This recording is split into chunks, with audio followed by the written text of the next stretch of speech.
Pagkatapos na mag-viral po, mga kaibigan, yung panawagan o hinanaing at hinanakit ng isang OFW. Hindi ko naman maipakita kasi nagmumura yung tao eh. Yung babae na hinahanap niya yung financial assistance ng gobyerno sa mga OFW na ipinangako, mga kaibigan, ano po? Nung magpunta daw siya sa konsulado, minura pa siya ng PI. Pagkatapos niyang tanungin kung nasaan yung pera, kung yun lang ba, binigyan kasi siya ng isang kahon na merong ilang pirasong delata yata at konting bigas. Hindi naman ho daw yun ang pinangako dahil ang ipinangako cash, mga kaibigan, ano po. Ngayon, pagkatapos na yan mag-viral at pagmumurahin sa galit nitong OFW na yan, mga kaibigan, yung mga tauhan ng ating konsulado at ng labor office natin sa kanilang lugar sa Middle East. Hindi ko na malaman kung sa ano yan sa United Arab Emirates Kaya kalain ninyo ini-announce ngayon ng Department of Labor. Ito kahindik-hindik na balita ito, mga kaibigan, na ano raw binabawi na ng Department of Labor yung pong naging pahayag nila na financial assistance para po sa mga OFW.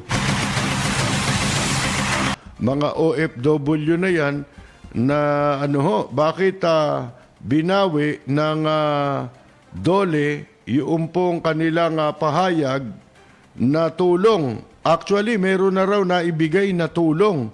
Kanya nga lamang, hindi raw kumasya. Lintik na buhay ito, mga kaibigan. Hindi raw nagkasya. Sipin ninyo, mahigit 1 bilyon po. Kung di ako nagkakamali 1.2 billion mga kaibigan Yung ipinangako na pondo na para po sa mga ayuda, bilang ayuda sa mga OFW natin. Mga kaibigan, nasan po yung pera na yan? Paanong naubos yan? Ang daming kataka-taka pagdating sa pondo, hindi na maipaliwanag Yun, 1.6 billion na wipe out. Saan dinala ito ng Department of Lagay and Extortion? Department of Labor and Employment, ano po? Ito ang sabi ho sa balita, ito babasahin ko lang, mga kaibigan, kukomentaryuhan natin ito. Yan daw, Department of Labor and Employment, sinuspinde yung lahat ng application for financial assistance sa ilalim po ng COVID Adjustment Measures Program o CAMP. Para po sa mga formal na sektor ng mga manggagawa. Sa kanilang pahayag, mga kaibigan, ang sabi ng DOLE, yung pagtaas daw ng volume sa application na kanilang natanggap, naubos yung pondong 1.6 billion. 1.6 billion? Magkano ba pinagbibigay dito? Effective 5 p.m. of April 15, the online application has been closed. Kaya pala nagmumura yung OFW nung tinatanong na. Ang tagal bago sinagot, hindi ho ba? Ayan ang sabi ho dito since, effective, the online application has been closed, has been swamped by the Labor Department, has been swamped with volumes of requests that available fund for the program amounting to 1.6 billion is very close to being depleted. Sa OFW ba ito? o sa mga manggagawa. Ang tanong ngayon ito sa local pala itong binabanggit nila. Kasi merong umiiyak na isang OFW, mataba yun Nirireklamo niya yung konsulado ron sa sa United Arab Emirates, yung labor office. Ay kasi nga po, binigyan daw siya ng ayuda, hinahanap niya yung pera na ipinangako ng gobyerno para sa mga OFW. Pero imbes na sagutin po siya ng paliwanag, ng maayos na paliwanag, namura pa siya ng PI.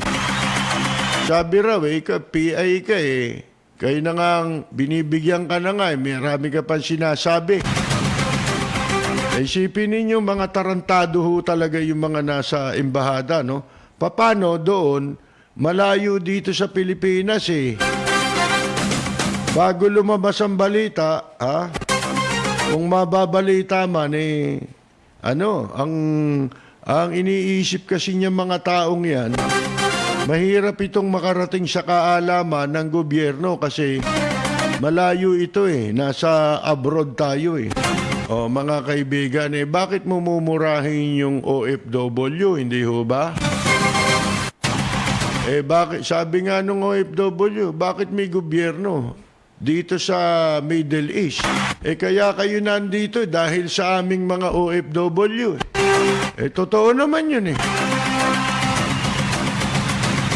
kala ko atakihin sa puso. Pero ang galing magsalita kahit nagalit siya Yung salita niya walang bakil. Yun, ibig sabihin nun, totoo yung sinasabi niya.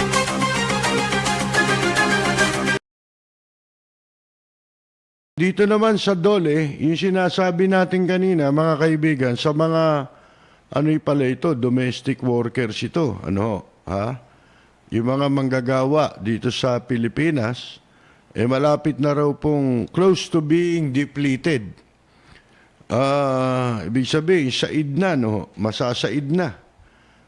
Paano hong nasaid itong 1.6 billion? Talaga yung pera. Kakatakot yan Ang bilis mawala niyan sinuspend na po ito, effective Wednesday pa pala ito. Noong pang, ano ba tayong petsa ngayon? Nakaraan, linggo pa ito, mga kaibigan.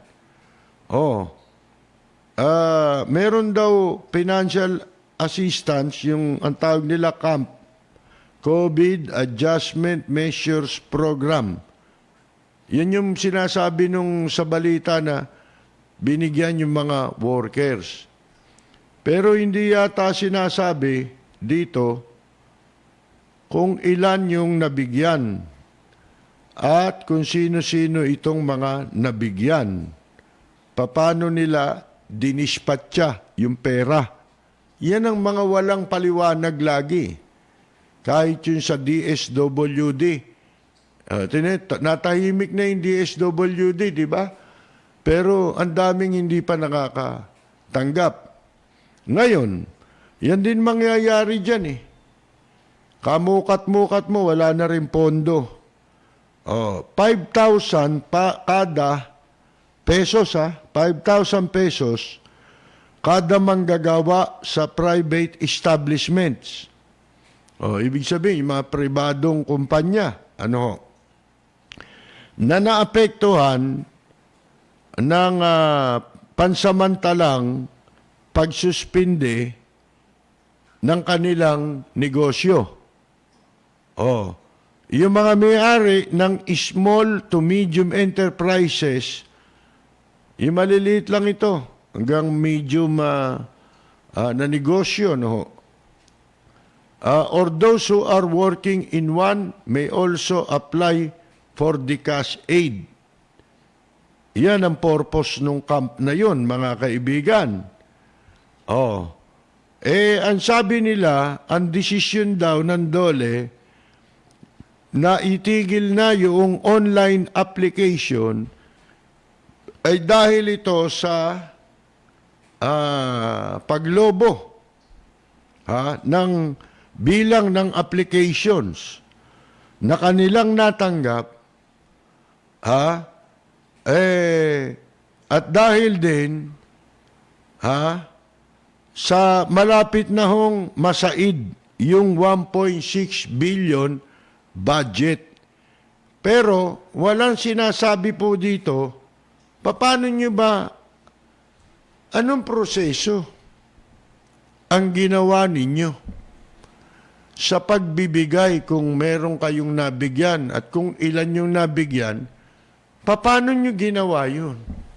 Yun ang hirap eh. Yung pinakita sa mga balita, limba, DSWD, pati yung Department of Labor na yan, nag-press release ka agad, di ba? Media.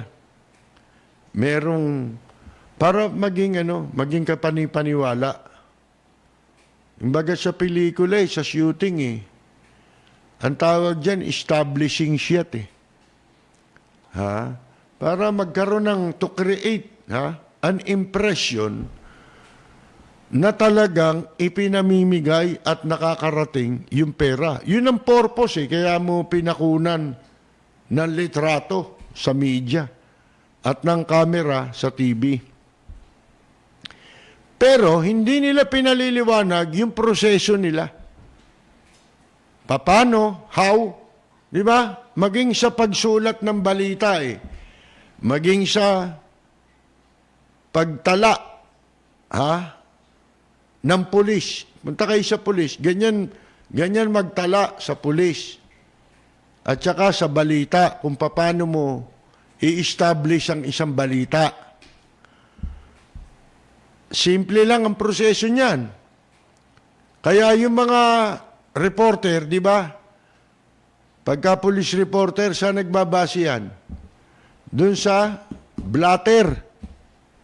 Bakit? Kasi simple lang yung ron Yung pagbabasihan mo ng balita, pagsulat mo ng balita Ano yung babasihan mo ron?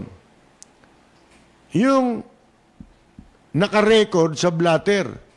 Paano nila inire-record yun? Kumbaga fill in the blanks na lang yan Dekahon na. Yung paggawa ng blatter. Paano yun? Sasagutan mo lang, 4 na W ba yun? What, where, when, why, o kaya how. Diba? Pero usually, 4 na W. Kaya pag nagpunta ka sa istasyon ng polis, makikita mo may whiteboard o blackboard. Ang laki nung na yun, yung parang yun, instruction sa paggawa ng pagtatala ng krimen o ng insidente, mga kaibigan. Sasagutan mo yun. Malaking W, tapos yung what, where, when, why. 4 na W. Masasagot na ang kumpleto, maidi-deliver mo na ang balita ng kumpleto kung paano ang pangyayari. Dapat ganun ang ginagawa sa sa pagdi-distribute ng pera. Lalo na yan, pera yan. Hindi ba? Madaling mawala yan kaya nga, ang ginawa nga raw, kaya may nagsasabi, tama yung sinasabi nung isang nag-comment nung isang araw sa atin, kaya nga hukas ang binigay nila para wala nang paliwanag kasi naibigay na, nagasta na. Hindi katulad ng cheque, may record yan pag cheque. Isang paraan yun, mga kaibigan. Walang sinundang listahan itong mga to Dito makikita mo, sa kayo nagbase ng listahan. Hindi ba? Meron tayong mga labor organization, mga kaibigan. Di ba? Nandyan yung kung ano-anong organisasyon ng mga manggagawa. Ba't di kayo doon nagbase muna? Hindi naman actually, sinasabi natin, pagka pinarnisan kayo ng listahan ng miyembro nila, lahat yun bibigyan mo na. Ba, siyempre, kailangan meron ka rin paraan paano mo i-verify. Diba? Dito lang sa ating ganyan. Alam na alam mo, kaya nung araw sinasabi na natin alam nyo dito lang sa Pilipinas yan siguro mayroong mga bansa sa iba, yung mga talagang corrupt na bansa na kamukha natin. Corrupt na bansa tayo. Marami tayong kamukha Pero bakit yun ang pilit nating ginagamit na basihan? Di ba, siyempre, yung maganda, yung mabuting pamamalakad. Yun ang gusto nating pagtularan lagi. Kapag tumatalakay tayo ng mga issue dito, hindi yung masama. Isa tayo rin sa masama Di ba?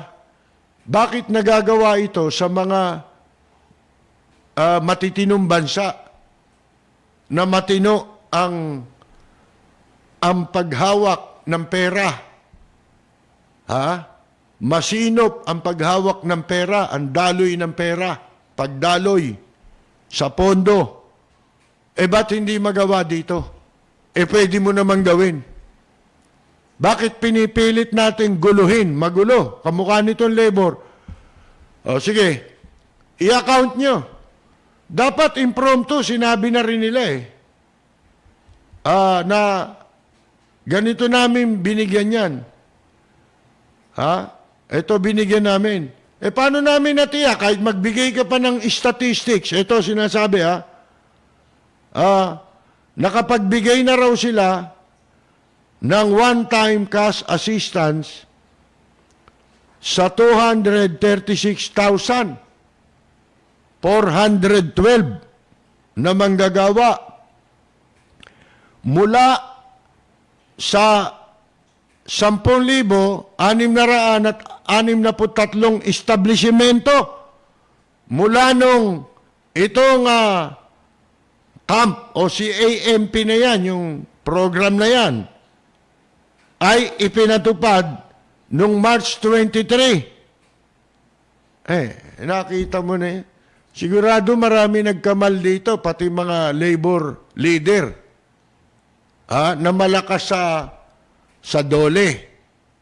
Mga kaibigan, pwede magsabuatan yan sabi ko nga sa inyo lintik ang anomalya dyan sa labor Kahit nung panahon ni Pangulong Marcos, hindi nga lang kagrabe, kasing grabe ngayon.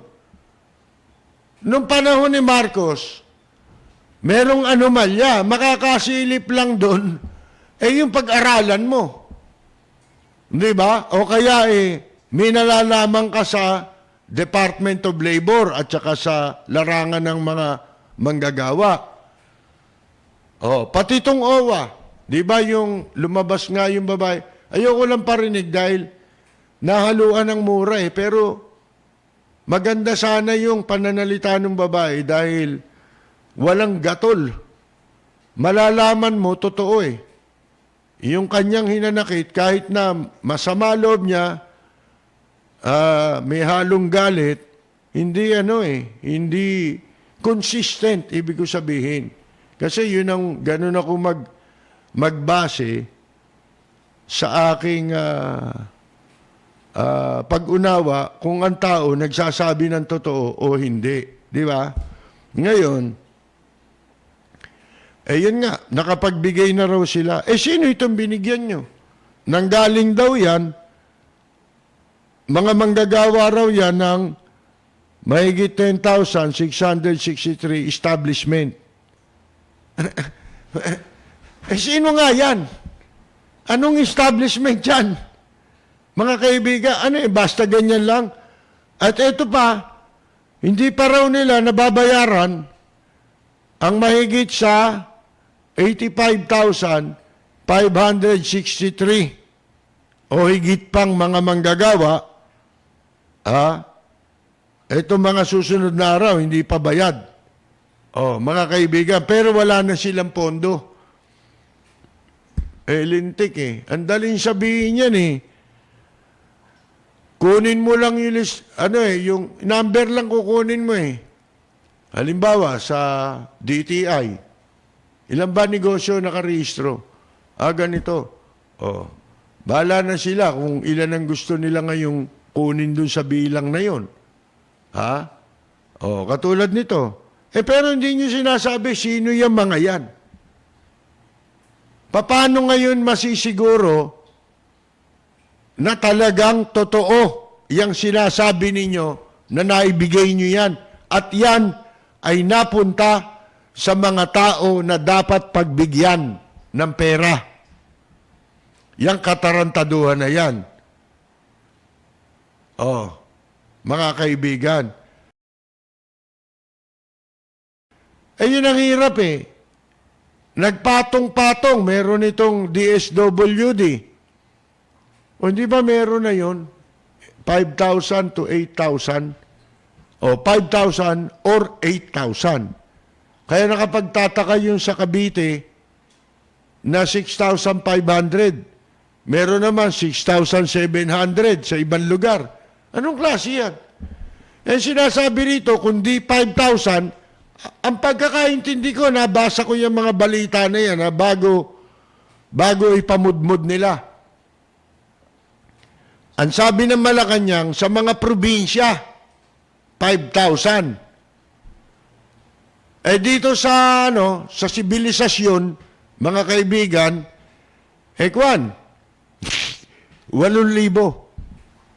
Hindi ito from 5,000 to 8,000. Hindi ganun ang terminology ginamit.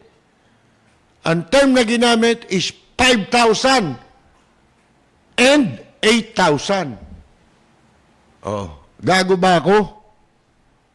Tanga ba tayo? Mga kaibigan. Ba't may butal yung sa Killalani Mercado? 6,500 yung pinambili ng shabu.